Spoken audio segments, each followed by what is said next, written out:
Hey everybody, and welcome back. Today I have my niece in the chair. If you have been subscribed to my channel for at least the last 5 years, you would know that my niece is no stranger to Deeper Than Hair TV. I put her on the channel maybe every other year, so she pretty much grows up on here. So if you don't know now, you know, go back to the back to school bird. You know, that's my baby bird. If you don't know, that's the nickname I gave her when she was born. And you know, she has had a hair journey already, as we all. If we sit down and all talk about our hair journeys together, each and every one of us has a story from childhood. I know I do. And so Bird has already had a hair journey going on. And so, you know, we are working on getting her hair back where it needs to be, and right now it is doing so good. So last year this time, I'm going to show you what Bird's hair looks like last year. Right here, I had pressed her hair out. I'm mad because I don't have the video. I lost the memory card and I was hoping I was going to find it, so you couldn't really see, but you can see in this picture how much more her hair has grown since 1 year ago, last June versus this August. And so I'm just going to talk about the things that you can do to help your child's hair grow, or even your own, because it's no different between, you know, either one. But with kids, it's a little different because, you know, they don't always like the same things we do to get our hair to grow. So we're just going to talk about a few things that you can do to retain the length of your child's hair. Now, the first thing I would recommend is to just get your child's hair on a hair care regimen, whatever that looks like for you and your child, whether that be every week, every 2 weeks, and just stick to that. I know I have a friend who does her daughter's hair every Sunday. I have a friend who, you know, she braids her child's hair every month. So whatever that is for you guys, or even if you take your child to the hair salon, that's cool too. But just make sure that it's on a schedule. You know, me, I was raised by my great grandmama, so I got my hair done every single morning. And when I tell you, it was crazy at our house.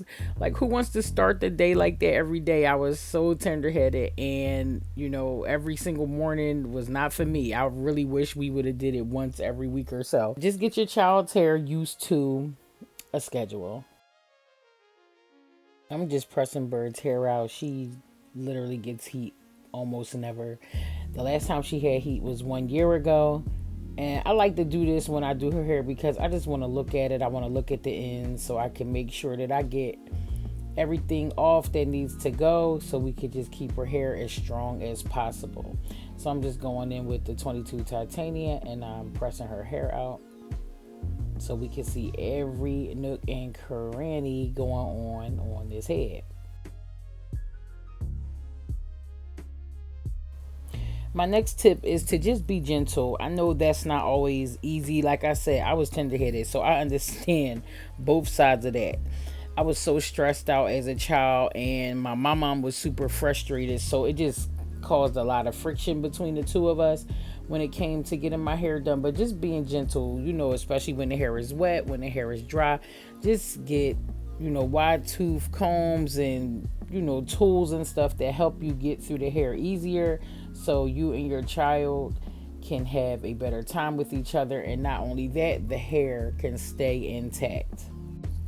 Being rough with the hair just causes damage and breakage, and that's not what you want, because then you're going to end up trying to fix it in the long run. So, you know, all you want to do is make sure that you keep everything strong and healthy while you're handling the hair, because you don't want to be the person at fault for making the hair worse.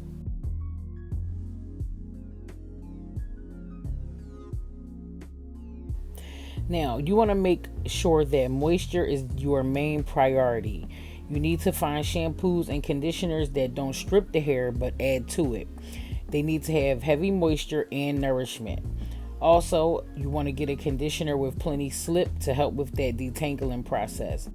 For Bird's hair, I use our first class to Morocco shampoo and conditioner because of the heavy moisturizing agents within the shampoo and conditioner. And as you see how shiny it is and how smooth it's getting, her hair is nice and moisturized.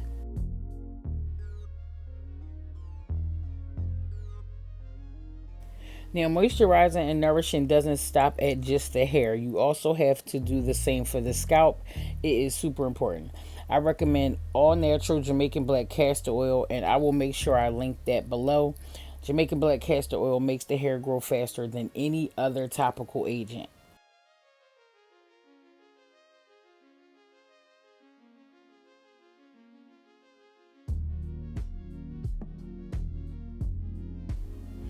Now, for the blow drying process, and this kind of piggybacks off the being gentle part of this video, but try investing in the Rev Air Dryer. It is the absolute easiest and most gentle, tension free approach to drying your kids' hair, tear free. So I tell y'all, I wish my mom had one when I was growing up. I told y'all that in every video I used it in, and I will leave a link for that below too. Trust me, you are going to be so happy.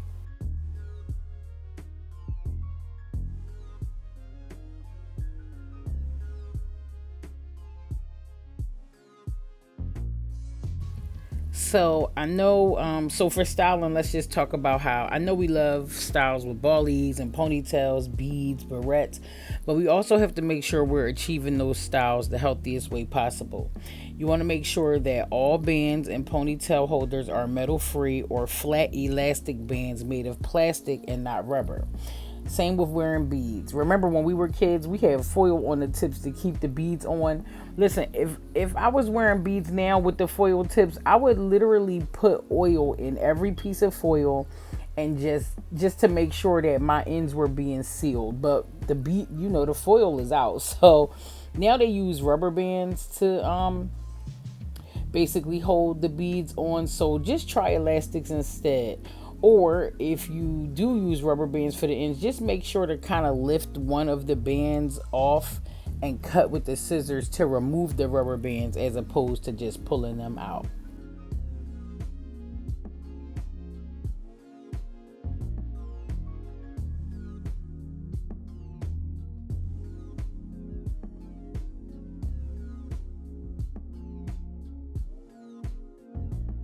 Now, for kids, protective styles is where it's at. Now, I know we wear stuff like units and all of that, and we can't just do that to the kids. But braids is where it's at, especially with their real hair. The real hair, just doing braids with their real hair just really keeps that wear and tear daily off of their hair. While they have the braids, make sure you oil their scalp twice a week with that Jamaican black castor oil, and you will not only see a lot of growth, but their hair will be ridiculously soft when you're in the process of taking them out and during the shampoo and blow dry.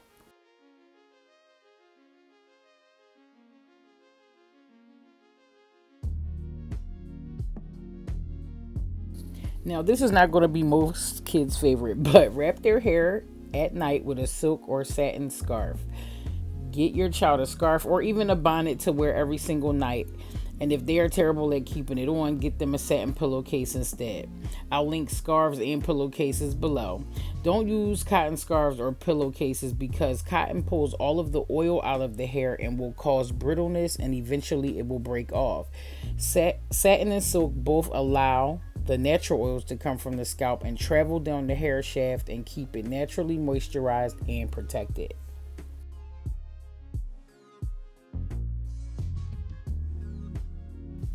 Now, this is an honorable mention, especially because it's the summertime. But if your child is a swimmer, you have to rinse that chlorine out of their hair after every single swim. That chlorine will strip the hair and cause a ton of breakage almost instantly. After all, it's bleach, so you know the exact effects that it will have. I can also link a swim cap that I use every time I swim. It keeps my hair really dry, so I will make sure that I leave that below as well.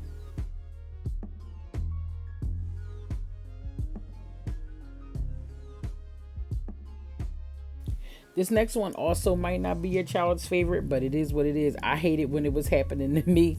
But keep their ends trimmed.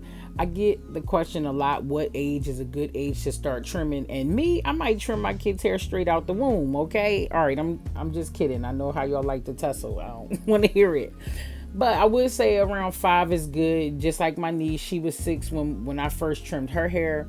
But once every 2 months with real hair shears, trim all of the splits off your child's hair. I will link some good shears below for you guys. I will also add the video I made during the pandemic on how to trim your hair at home.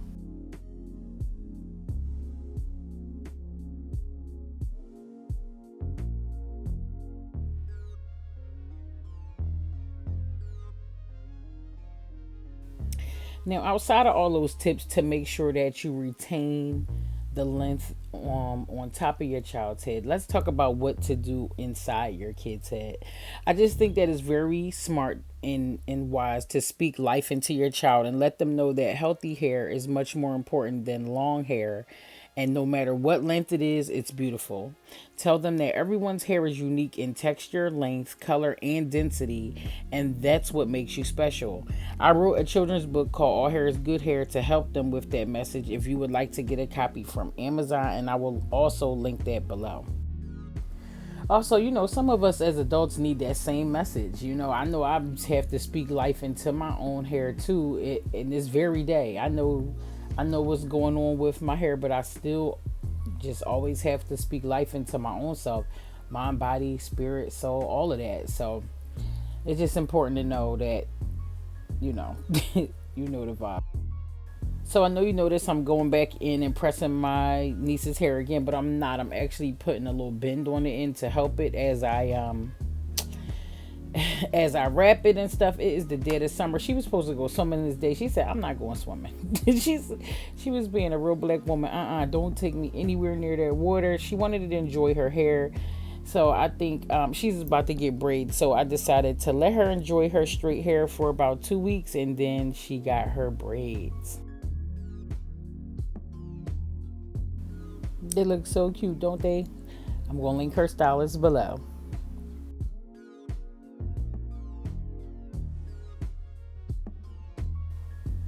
I don't know if you realized this or noticed, but because she already had her hair pressed, I am doing her bend in really big sections just so it won't be as much heat. So it's like about 2-inch sections for the bend. So that's just a little tip to help keep that concentrated heat off.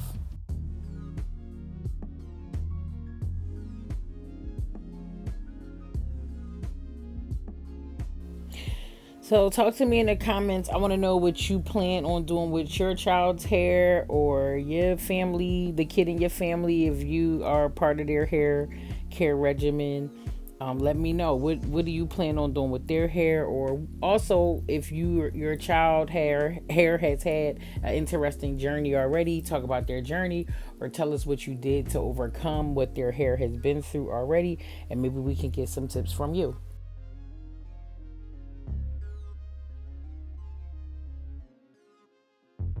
When I was a kid, I wish I knew how to take care of my hair or had people in my life who knew how to take care of my hair. And hair care has evolved so much over the years, just the things that used to happen for the hair back in the day. Even when my mom was taking me to the hair salon, like they were doing better than she was, but it still was just like, when I think back on how they were handling my hair, just even the relaxers, the vigor rolls, the cuts, the Marcel curlers, just so much heat. It just, when you really think back on it, it wasn't really that great. So I really wish that I had somebody in my life who knew how to take care of my hair better, but it's all good. We learn along the way, and started from the bottom, now we here.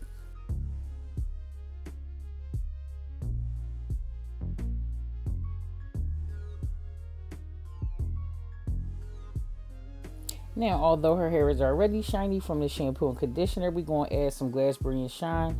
I'm doing a lot of it just to help her hair stay oily because her hair is not trained and it will puff up fast. That picture I showed y'all at her graduation earlier in the video, if you look closely, her roots are sitting up in the air because it was just like, we ain't used to this.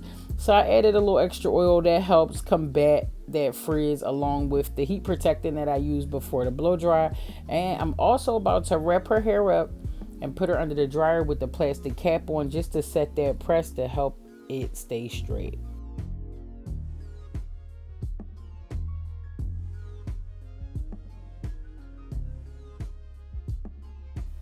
Now, if you do this process, this plastic cap or saran wrap process at your house or at your salon, just make sure you know that the air is supposed to be cold, not hot. If you do hot air, the hair gonna look like it did before you started to blow dry. And well, we not moving backwards, we're moving towards the future. You understand? So make sure the air is cold. Please, please, cold air.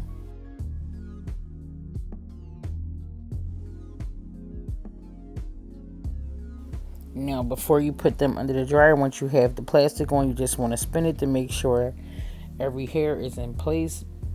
And she went under the dryer, and now I'm taking the cap off, and I'm just going to comb it down. Everything's going to be smooth and laying.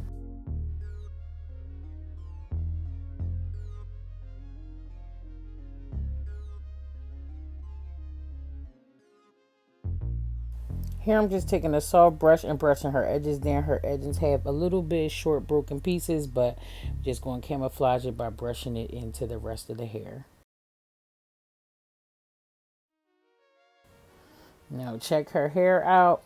We're going to have her protected for a whole nother year, and then we'll take it down next year and see how well it did. And yeah, just make sure that you apply all these tips onto your babies. I'm trying to tell you, you're going to be so happy with it. Just keeping their hair healthy and strong no matter what. That's my baby right there. Oh my goodness, she's 12, y'all. Can y'all believe it? She's such an amazing little girl. Like preteen, sorry bird. She's such an amazing preteen. And she just, I couldn't have asked for a better niece. Like, she's just literally everything. Here I was showing her what it looked like with a side part. She said, no, I'll keep it in the middle. Are you a middle or a side part girl? I'm both. I'm both. So Bird loves her hair. I love her hair. She is about to enjoy her next school year. And I hope that your kids enjoy their next school year. Hope you learned something. I just want to thank you all for watching Deeper Than Hair TV. And I will see you next time. Bye.